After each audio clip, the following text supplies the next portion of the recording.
Agora a gente vai falar um pouco da agenda econômica legislativa que Davi Alcolumbre e Hugo Motta vão conduzir ainda na esteira das eleições do Congresso. O que o governo espera? Espera encaminhar essas pautas da agenda econômica que aguardam votações dos congressistas. Além do orçamento, do orçamento de 2025, que sequer foi votado ainda, a reforma da renda anunciada no final do ano passado ainda está parada e depende da articulação governista. Vamos ver na reportagem da Carol Rosito. Para destravar as medidas, o Planalto ainda precisa resolver o impasse envolvendo as emendas parlamentares. As verbas seguem parcialmente bloqueadas por determinação do ministro Flávio Dino, do Supremo Tribunal Federal. O relator da peça orçamentária, senador Ângelo Coronel, já disse que só vai votar o projeto quando as emendas forem liberadas. Caso contrário, a piloa fica na gaveta e os gastos do governo limitados. Como resposta, Lula defende um acordo definitivo entre o Judiciário e o Legislativo e disse que pode alterar as regras sobre os pagamentos. A declaração é uma mudança de postura. Ao longo do ano passado, o presidente criticou o que chamou de sequestro do orçamento federal. Na agenda econômica, no entanto, Lula não parece ter mudado a abordagem. Se depender de mim, não tem outra medida fiscal. Nas projeções, o governo terá um ano mais difícil na economia. É previsto que o PIB cresça menos em 2025, além de contar com uma inflação acima do teto e uma política monetária mais restritiva. A principal preocupação envolve os preços dos alimentos, que subiram mais de 7% em 2024 e devem seguir crescendo. Para frear esse movimento, o próprio Planalto e a equipe econômica reconhecem que propostas mirabolantes estão fora de cogitação, tanto pelo desgaste com o mercado financeiro quanto com o próprio Congresso. Parlamentares do Centrão enxergam um governo exposto, com dificuldades para implementar suas medidas e no diálogo institucional. Como resposta, o governo observa a movimentação do grupo com uma nova reforma ministerial na esplanada. O Centrão espera ocupar pastas importantes de maior orçamento e relacionadas com a articulação política. Mas os congressistas entendem que o governo demora para realizar as mudanças esperadas. A percepção é que apenas as trocas nos ministérios não serão suficientes para garantir a estabilidade na condução das pautas. Vamos lá, gente. Vamos dar uma olhada justamente nessa pauta que a gente está tratando, né? O ministro da Fazenda, Fernando Haddad, apresentou os objetivos da agenda econômica do governo para os próximos 2 anos e a gente separou algumas delas para vocês. Na frente de estabilidade macroeconômica, Fernando Haddad prometeu buscar o fortalecimento do arcabouço fiscal, buscando assegurar a expansão do PIB e a estabilidade da dívida. E outra promessa envolve a isenção no imposto de renda para quem recebe até R$ 5 mil. O Ministério da Fazenda também quer garantir a taxação sobre os milionários, que é a outra parte da reforma da renda. E um outro ponto é a limitação dos supersalários, que era parte do pacote fiscal anunciado no final do ano passado, mas foi desidratada ao longo da votação. O governo Lula também pretende mudar as regras das aposentadorias dos militares, que é um outro fator que também perdeu força no Congresso, e essa alteração deve ser enviada depois da eleição de amanhã. E, por fim, o Ministério da Fazenda coloca como um objetivo crucial ali avançar com a regulamentação das Big Techs, né? O Planalto voltou a concentrar esforços no projeto depois da decisão da Meta de retirar a checagem de fatos das redes sociais da empresa nos Estados Unidos. Cristiano Noronha, cadê você, meu caro? O que esperar desta agenda econômica, né? O que deve avançar e o que não deve avançar na sua percepção, Cristiano? Bom, Caio, existem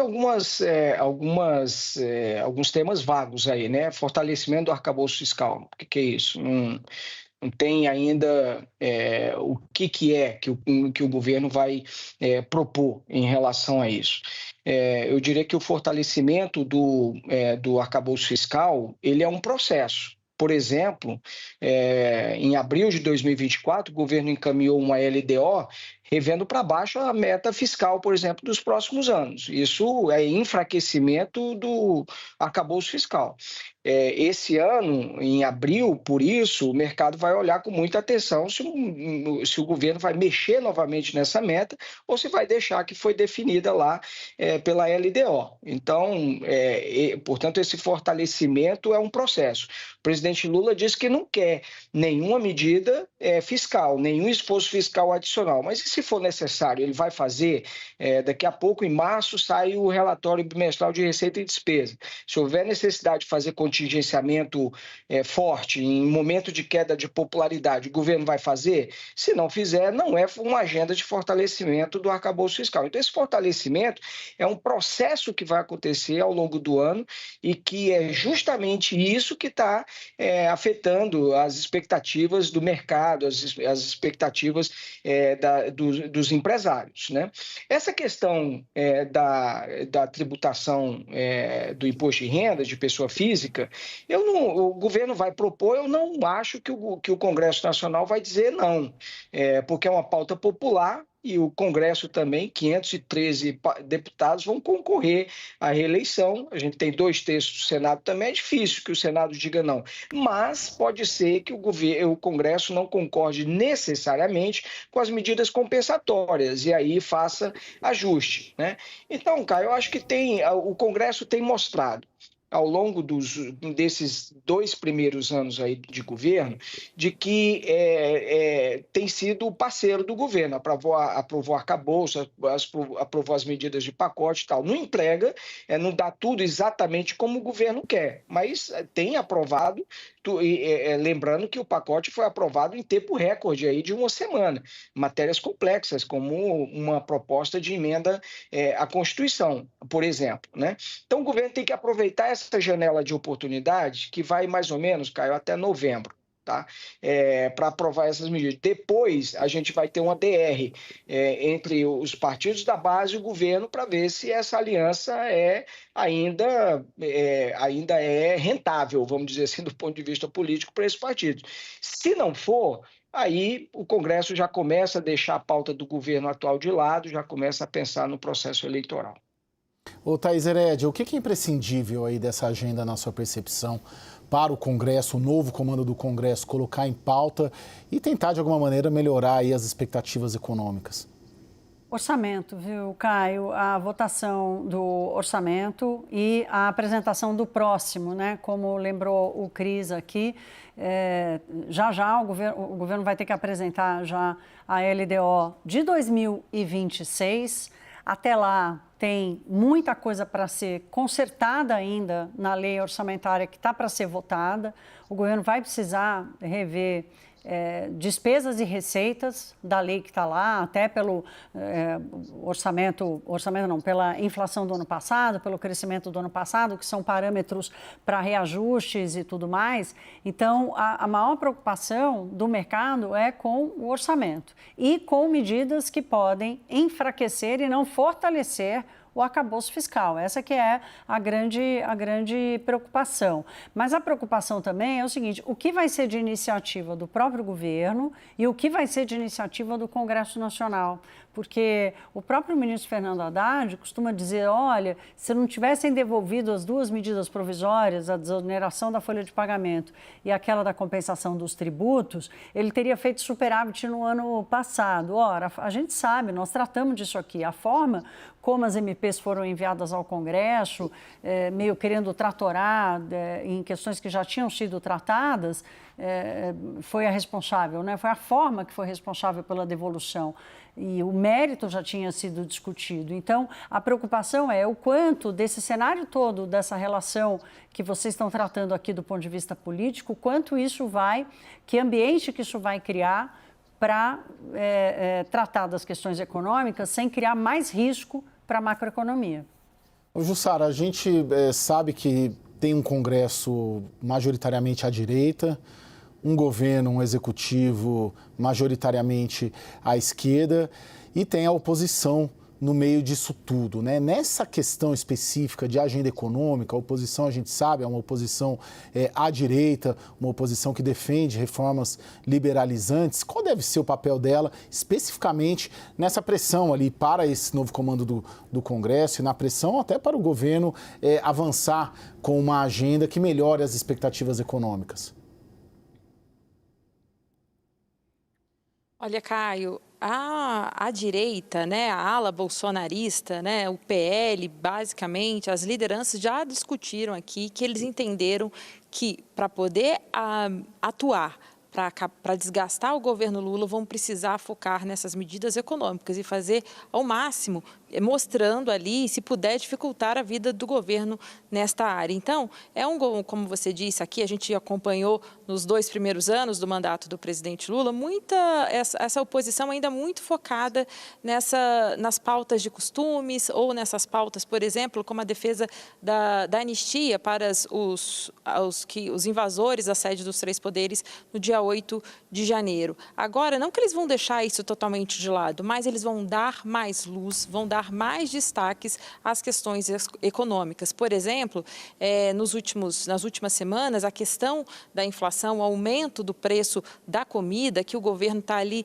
tentando encontrar uma solução para isso, a direita já entendeu que se focar nisso, ela tem um êxito maior, porque ela consegue falar para além da própria bolha. Ou seja, quando ela está focada nas pautas de costumes, na defesa da anistia ou no enfrentamento ao STF, ela continua falando para convertidos. Mas quando começa a atacar as dificuldades do governo na área econômica, aí sim, ela consegue furar a bolha, consegue, inclusive, conversar com aqueles eleitores que em 2022 votaram no presidente Lula, que teve como discurso de campanha a picanha e a cerveja. E agora, tanto que ele já tem explorado isso nas redes sociais, e isso é um tema que agora, com a volta dos trabalhos legislativos, serão explorados aqui também. Então, isso é uma mudança da oposição, mesmo com a chegada aqui de um novo comando, tanto na Câmara quanto no Senado, a gente vai observar uma oposição focando muito nisso. Não à toa, para falar do Senado especificamente,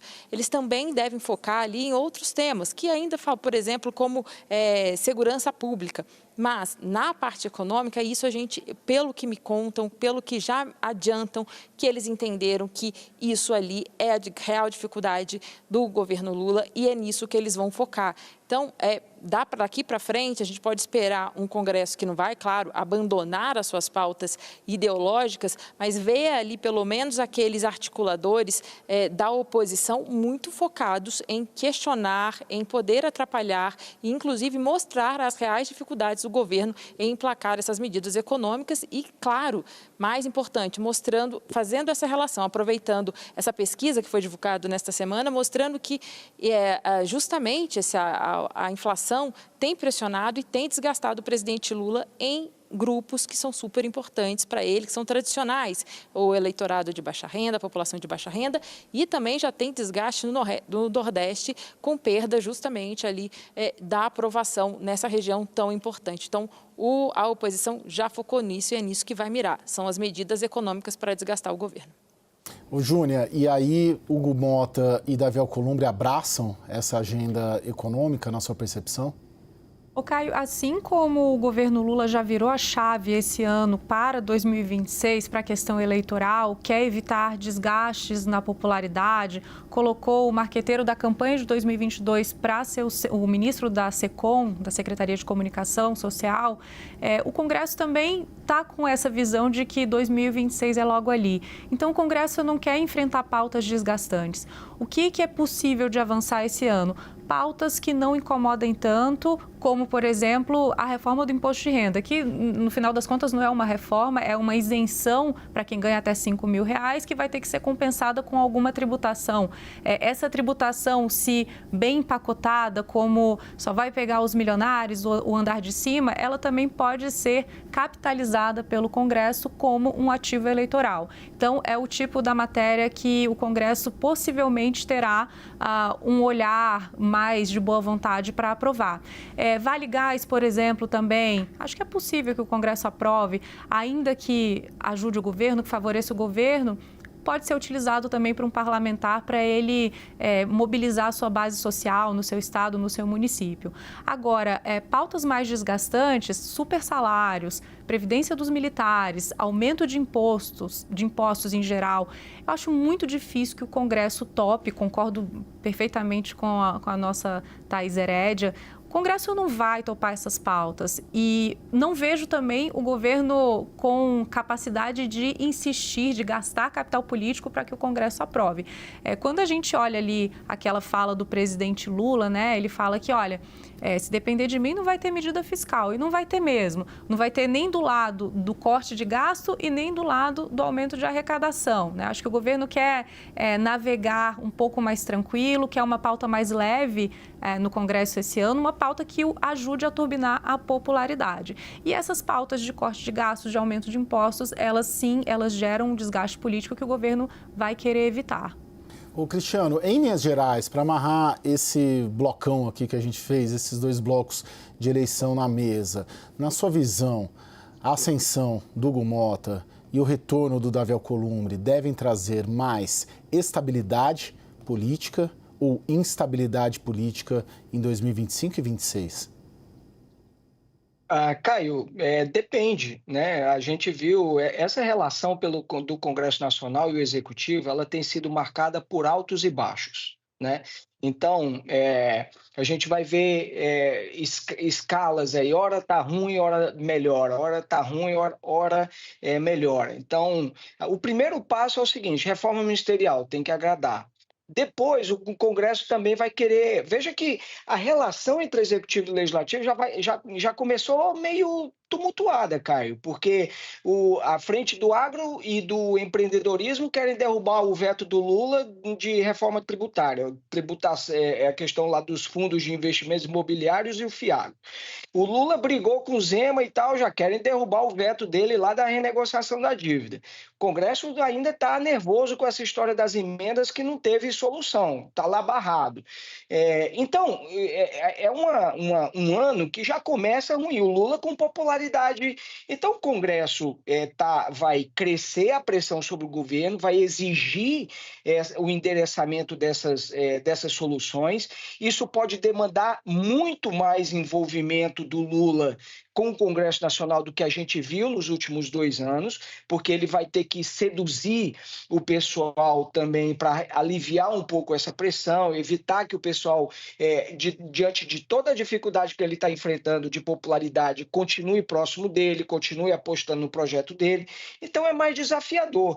Então essa relação ela começa tumultuada, vai ficar de altos e baixos, e a gente vai ver o tempo todo essa exigência que o Lula converse mais, que o Lula... E aí, se o governo fizer o dever de casa, seguir nessa linha, pode ser uma relação melhor.